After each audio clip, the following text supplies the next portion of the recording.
apreciados amigos y estudiantes, los saluda su docente Ricardo Luis Canaval Quintana. Vamos a mirar la explicación referente al título de este video tutorial.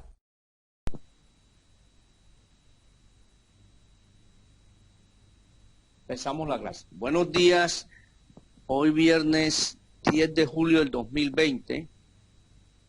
Vamos a ver la clase número 10 de física para el grado 11 de la jornada de la mañana. El área de ciencias naturales, la asignatura de física, por el docente de Ricardo Luis Canaval Quintana. Bienvenidos todos a esta clase. Vamos a continuar con el movimiento armónico simple que hemos estado estudiando durante todas estas clases que hemos venido trabajando. Entonces, hoy vamos a trabajar algo sobre el periodo de oscilación de los péndulos, que es igual porque su longitud es la misma. O sea, el periodo de oscilación, así como lo muestra esta figura que tenemos en el instante. Okay. Papel y lápiz a la mano. Los sistemas resonantes, en parte de sistema en fase, que es su subtítulo. El título es los sistemas resonantes. Subtítulo es sistemas en fase. Si se hacen oscilar dos péndulos, como lo muestra la figura que estamos viendo en pantalla, de igual longitud, como los mostrados en la figura, los periodos de oscilación de cada uno serán iguales, por lo cual, si el péndulo 1 se suelta desde la posición A, como lo mostramos en esta parte,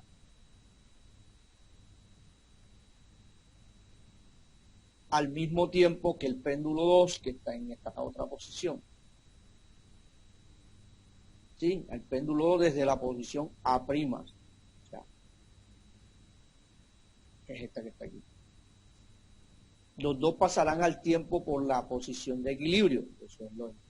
¿Sí? Sin embargo, se puede observar que en cualquier otra elongación se encuentra en posiciones simétricas.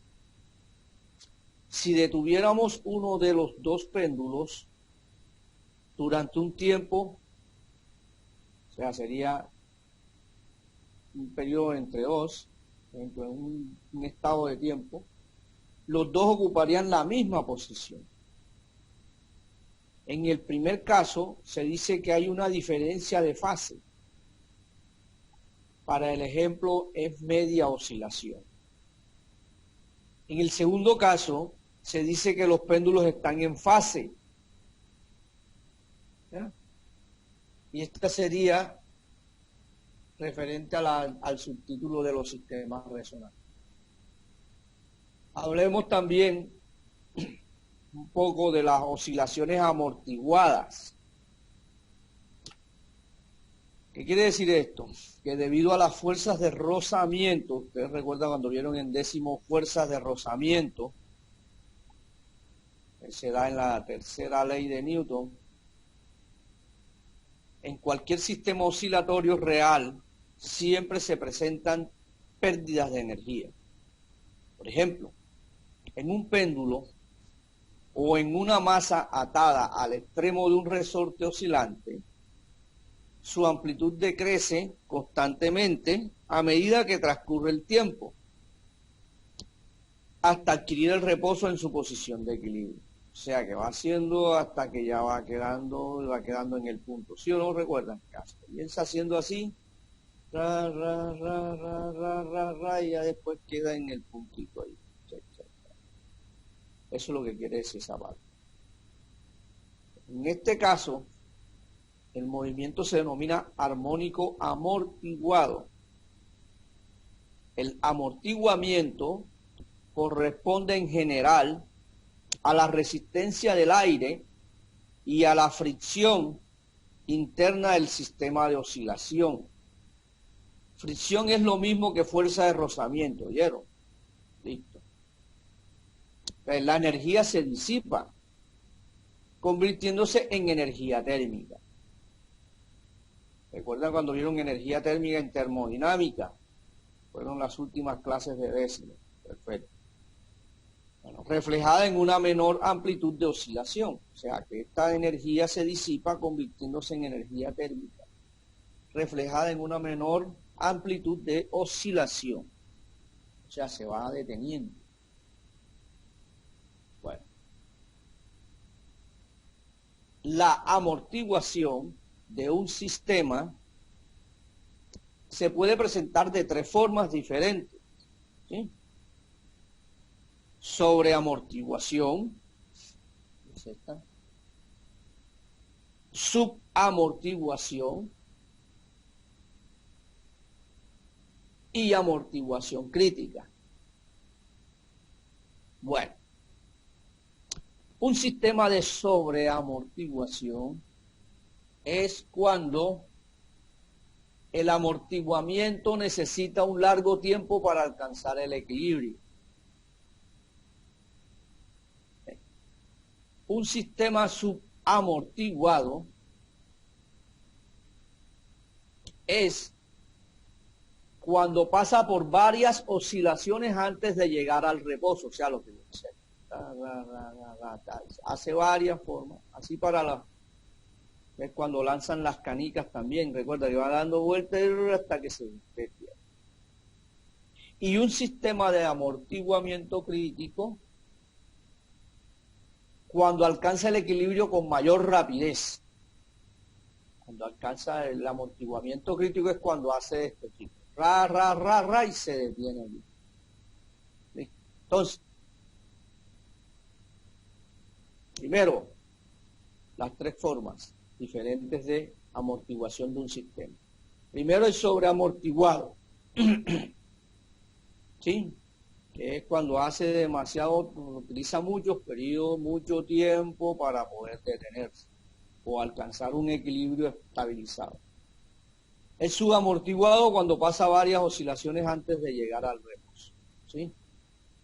Y el amortiguamiento crítico es cuando y se detiene con rapidez. Listo, esa parte está entendida. Bueno, entonces fíjense.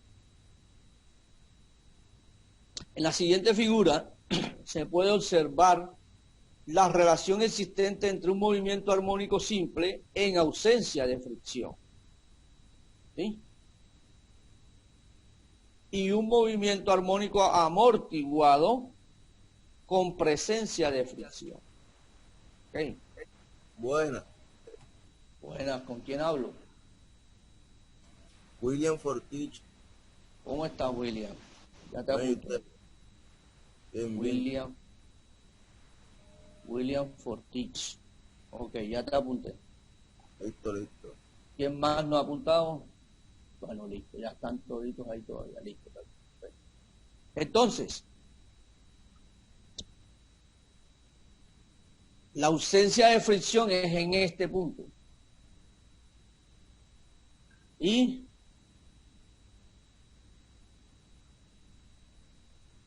la presencia de fricción es en este punto. ¿Ya? Fíjense, la ausencia de fricción es este. Y la presencia de fricción es cuando empieza a hacer las oscilaciones, pero se va deteniendo hasta que ya llega a su punto de reposo. Esa parte tiene que entenderla. Porque, a ver, Galaxy A10. ¿Quién es Galaxy A10, por favor? Si es tan amable, me puede decir su nombre.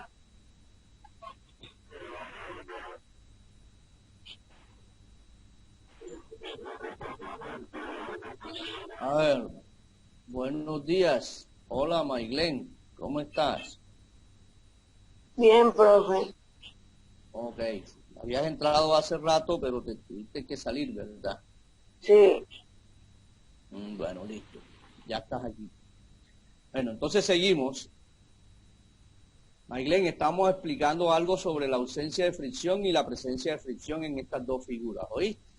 ¿Ya? De acuerdo a las oscilaciones de un cuerpo en un movimiento armónico simple, que es este. Y de acuerdo a un movimiento armónico amortiguado, que es este. Que es este que está acá. ¿Ok? Listo.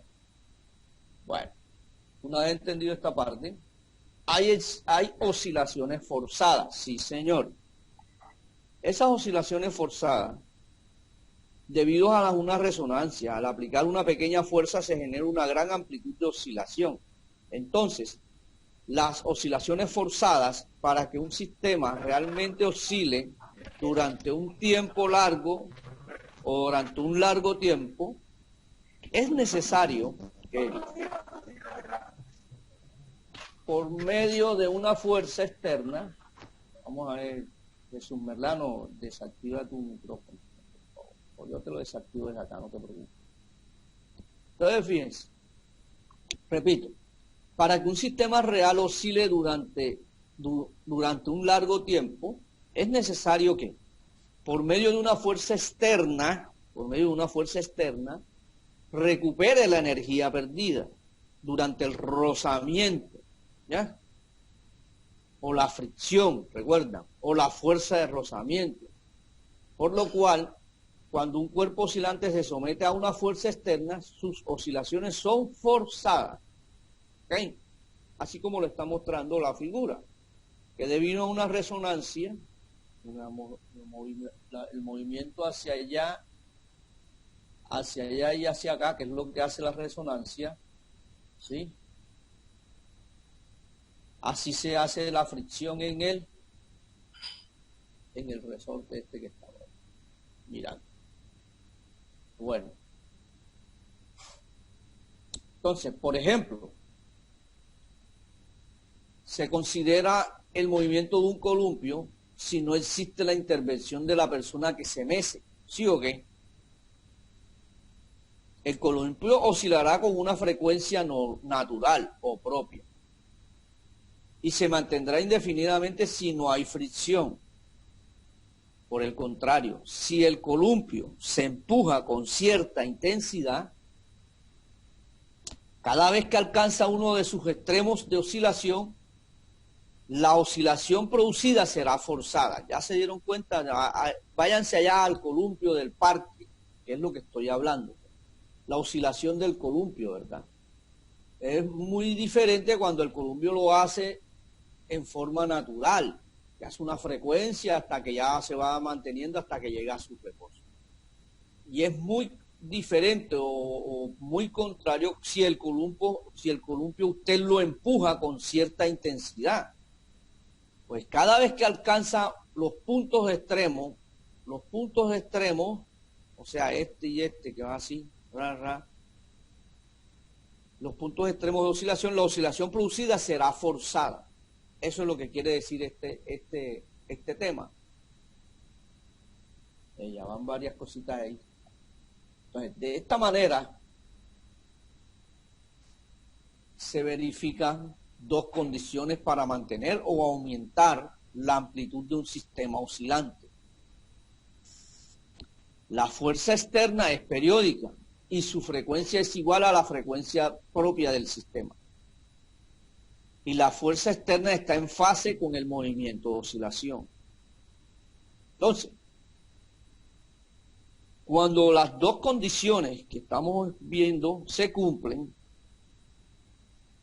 la amplitud del sistema aumenta hasta un máximo valor, el cual depende de la fuerza externa aplicada, o sea, la que está haciendo la persona al empujar el columpio, y de la elasticidad del material. Es decir, existe una resonancia entre la fuerza aplicada y el oscilador, ¿sí? De acuerdo al material de elasticidad que tenga puesto, bueno, los columpios, pues, casi siempre utilizan el material de una cadena, ¿sí o no? o una soga de esa de metal o sogas de esa de mayor resistencia con el objetivo de que no se pueda partir. Entonces, pues ahí existe una resonancia en la fuerza aplicada y el oscilador para que pueda mantenerse en movimiento.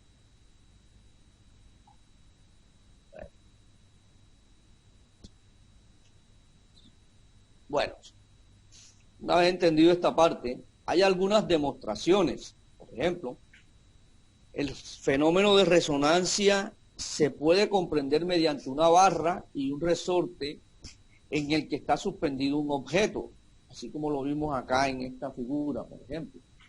¿Sí recuerdan? Esta figura, perfecto. Aquí el objeto está sostenido por esta parte y está apoyado en el resorte.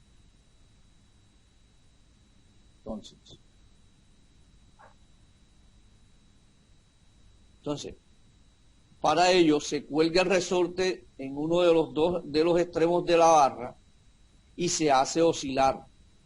¿Ya? Y se hace oscilar. Así como esta parte. Aquí, esta parte que hace la oscilación, ¿recuerdan?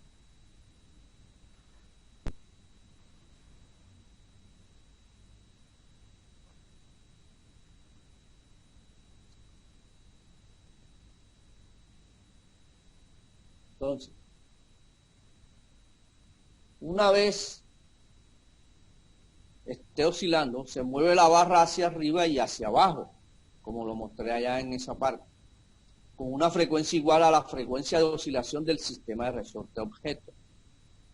Cuando se igualan estas dos frecuencias, hay un aumento cada vez mayor de la amplitud, aunque la intensidad de la fuerza aplicada es pequeña. La amplitud obtenida es grande. ¿Ok?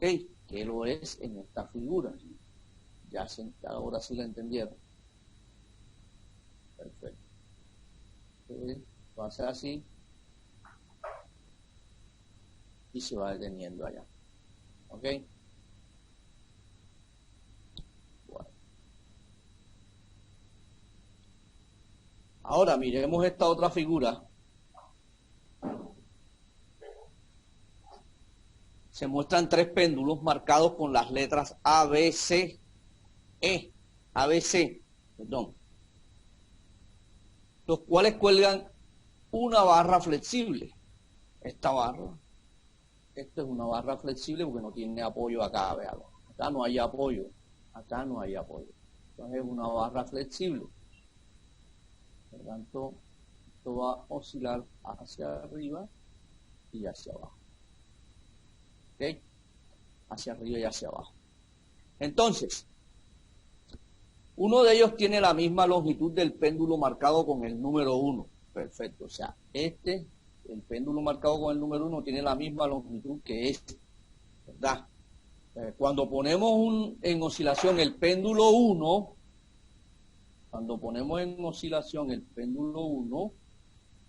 encontramos que aunque todos los péndulos oscilan, el péndulo B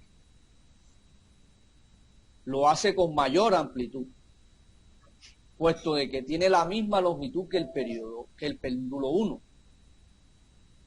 Y por ende la misma frecuencia, la que produce una resonancia entre las dos. ¿Ya? La resonancia se produce en esta parte y en esta parte, para este tipo de péndulo. ¿Okay? Mientras que los otros péndulos se pueden ir moviendo, se están moviendo también. Pero la resonancia en este punto se crea en este y en estos dos péndulos, que tienen la misma longitud.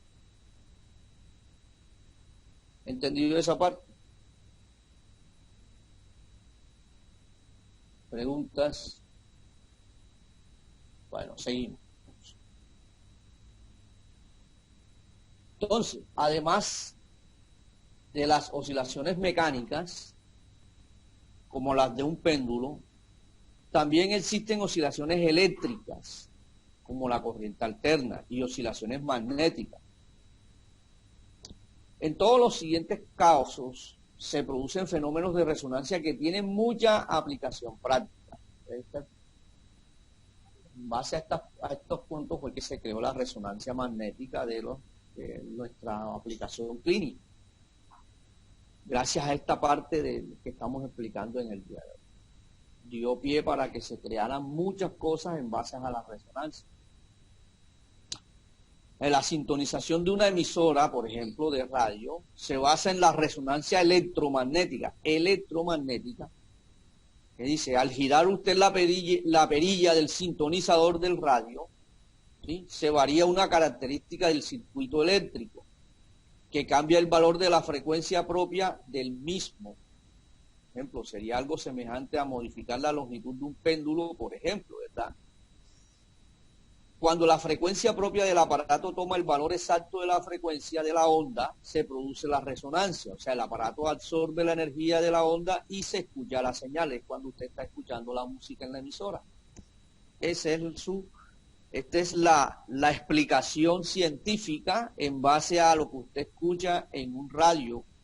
O también podríamos decir la parte de, por ejemplo, a mí en esta parte me preguntó un día un alumno que si la señal del celular hace lo mismo. Pues lógico, lo que pasa es que la señal del celular tiene un canal, y es que el canal es lo que usted busca prácticamente en el radio. Cuando usted hace la perilla en los radios antiguos, pues ya los radios de hoy en día es puro botoncito, puro digital. Él lo que está buscando es una frecuencia de una onda, o sea, un canal por donde él entra para poder recibir esa resonancia que la produce la onda, ¿sí?, que es lo mismo que hemos estado hablando. Es como si se modificara la longitud del péndulo, que va siendo así prácticamente y va llegando al punto donde debe pegar o hacer la fricción o el rozamiento. En este caso, el objeto es el radio y el celular también, que el celular es el que recibe precisamente la onda de las antenas esas que están por allá en su ciudad.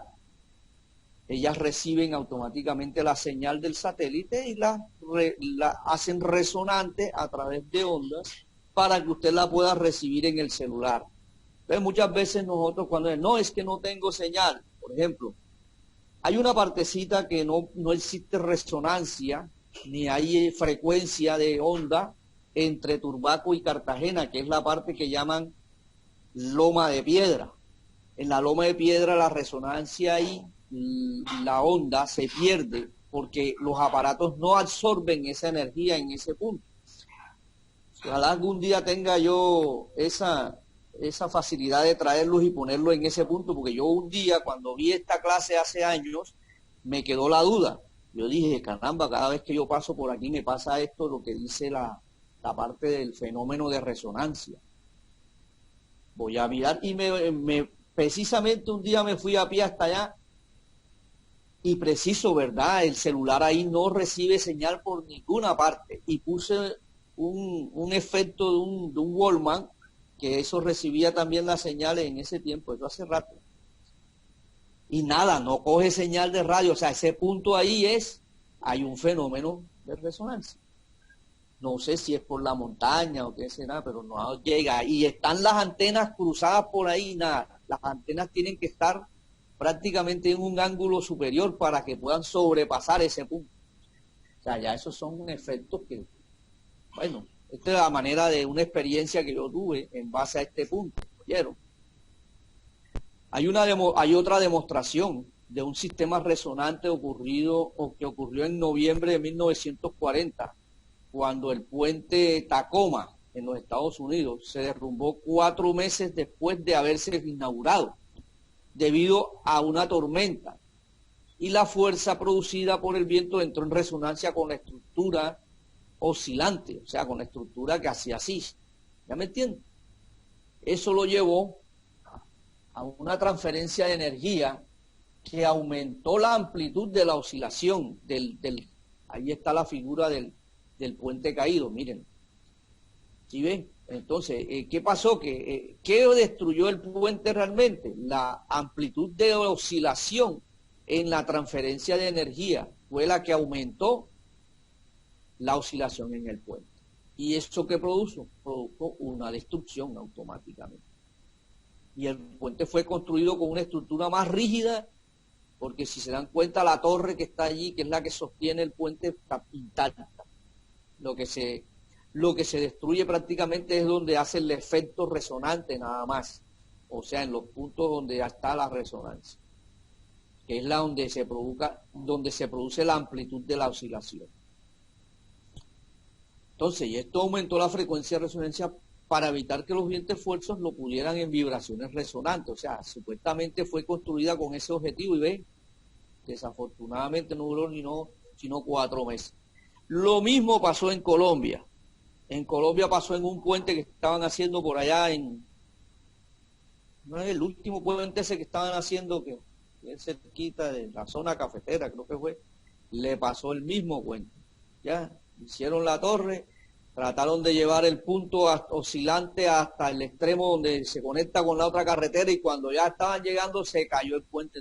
¿Qué pasó? El efecto del viento aumentó la energía de transferencia de la amplitud de oscilaciones y eso provocó la destrucción del puente. Hoy en día están buscando ¿cómo es que? Culpables para ver quién fue el que puso malo el cemento. Mentira, eso fue esta parte.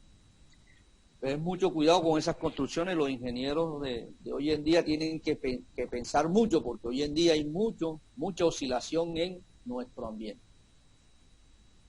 Esto se los comento porque, son cosas que pasan a nivel real, así como lo que comenté sobre la parte de las señales aquí en Turbaco, acá en Turbaco, entre Turbaco y Cartagena, que eso todo el mundo ahí usted va hablando por teléfono y de pronto se le cayó la llamada en ese punto. Y después, otra vez, normalmente como si tuviera la señal. Así es, esas son cositas que van pasando. Entonces, es del conocimiento popular que los soldados rompen el paso de la marcha cuando cruzan un puente a pie. Sí, señor. Los que no han sido soldados, pues les pasará. En aquel tiempo, pues, eso es verdad.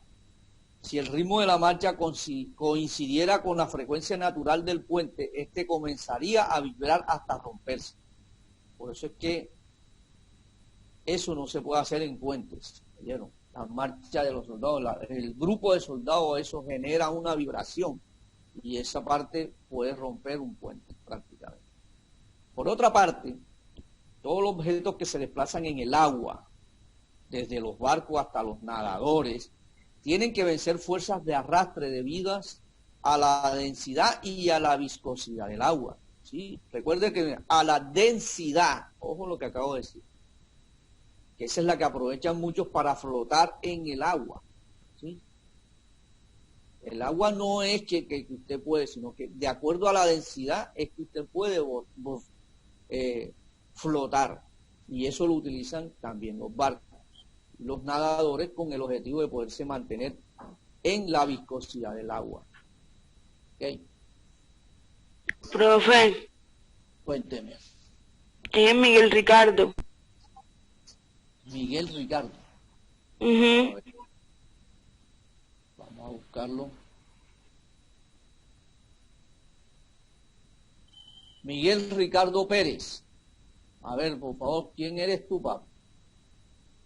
Puedes activar tu micrófono. Te estoy solicitando que actives tu micrófono para poder hablar contigo. Miguel Ricardo Pérez. Tú no perteneces a este grupo. Mira para ver, de pronto es que estás colocando el ID del profesor. Esta es la clase de física de 11. ¿Ya me estás escuchando, Miguel? Entonces te vamos a sacar.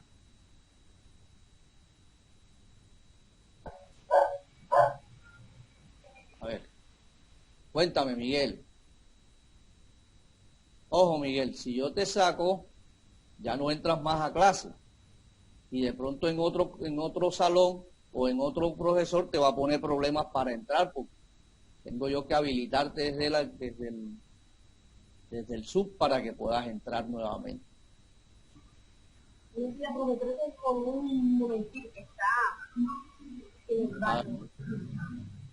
¿Quién es? ¿Quién es, por favor?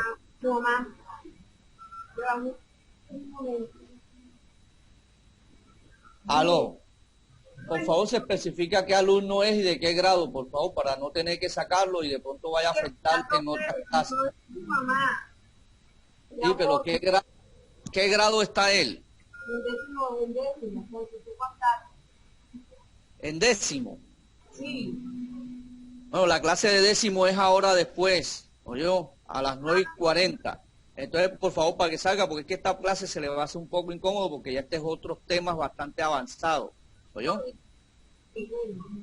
Así que les ruego se salga para que podamos continuar. Gracias. Chao. Gracias, Maylene, muy amable de tu parte.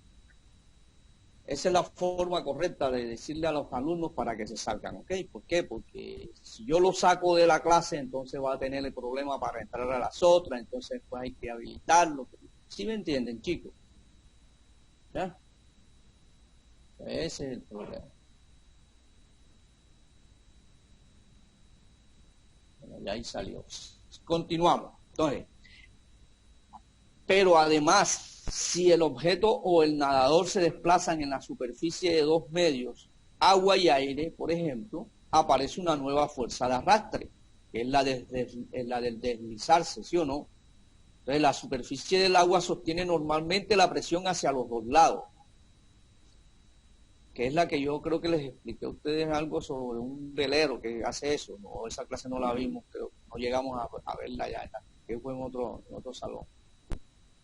Esta nueva fuerza hace que la superficie del agua ascienda y descienda, generando olas que se alejan y son detectadas fácilmente por la vista, ¿sí o no? La interacción del objeto que se mueve con sus propias olas genera una fuerza que lo retarda, llamada el arrastre de las olas. Que es lo que ustedes ven, por ejemplo, nosotros tenemos la oportunidad de ver eso porque estamos cerquita del mar, ¿verdad? Pues este es el punto que hacen las olas, que se llama el arrastre de las olas, ¿ya? Que es cuando se sostiene el agua, normalmente la presión hacia los dos lados, en la superficie. Esta fuerza retardadora es particularmente importante en el nado de mariposa y en el nado de pecho, ¿sí o qué? Ah, ya. Eso es lo bueno. A velocidades de competencia, por ejemplo. Entonces, ya lo miramos a nivel de competencia. Entonces, ya esta parte, esta fuerza de arrastre es más importante que la debida a la viscosidad del agua, que es cuando estamos nadando internamente. Entonces, por ello, favorece al nadador mantener la mayor parte de su cuerpo dentro del agua. ¿Ok? Entonces, fíjense, en la década de los años 50, se descubrió que el nado de pecho es más rápido si el nadador se mantiene bajo el agua. Fíjense eso.